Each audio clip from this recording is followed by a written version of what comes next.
It's future versus future. Not past versus past. Not even present versus present. And I know it feels like it's present versus present. I know it feels that way. But it's really future versus future. It's future versus future. Because that's essentially what you're trying to manifest for the very immediate present.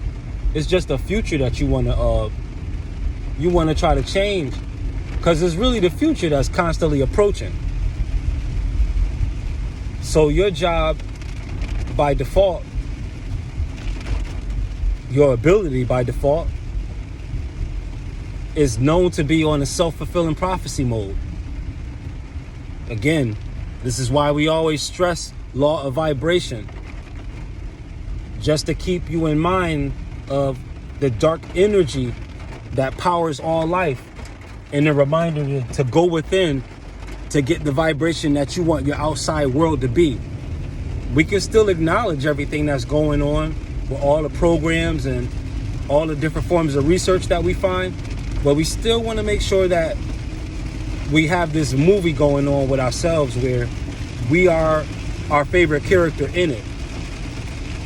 And that has to be a larger role that we play, but not for the present, for the future, but treating the future like it's the present. So if you want to be a trillionaire, this is what you have to act like and be like and think like. But according to your definition, it's going to come with a couple of things. One that you can't shortcut nor circumvent, but you don't have to try to put it first. You don't have to feel like a trillionaire first. You might have to think about it first.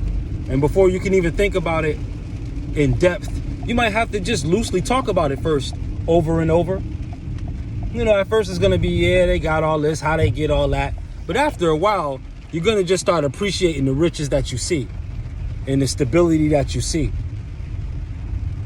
And this is in comment to, or in response to some things you might just see in your outer environment that, you know, kind of trigger you to want to get some things. Seeing the results of a lot of good money and not feeling guilty for saying, man, I would like to have that. I could see myself with this and that. I could see myself with a couple of those. Not feeling bad about it. And not feeling like you're being disingenuous, neither. So these are the things you want to jump into, and that's the vibration you want to stay in. And it's what they call make believe. That's how you make believe. You have to make believe. You're gonna have to role play until the mask becomes your face. Because I know technically we're living in this world, which what we like to call the real world, which is the after effects really of the real world. It's the after real. Right? Because the real, the pre-real is going on within us, going on within anybody who set all of this up. You know, it was reals. It was a wheel within a wheel. You know what I mean? Like Ezekiel's vision. It was a wheel within a wheel. So you have a wheel within these wheels that are turning around in society. You still have a will. You still have a WHEEL, which is your WILL. That's why they sound the same, because they are the same. Super T Sigma programming. Stay encouraged, motivated, and of course, self-regulated. Peace.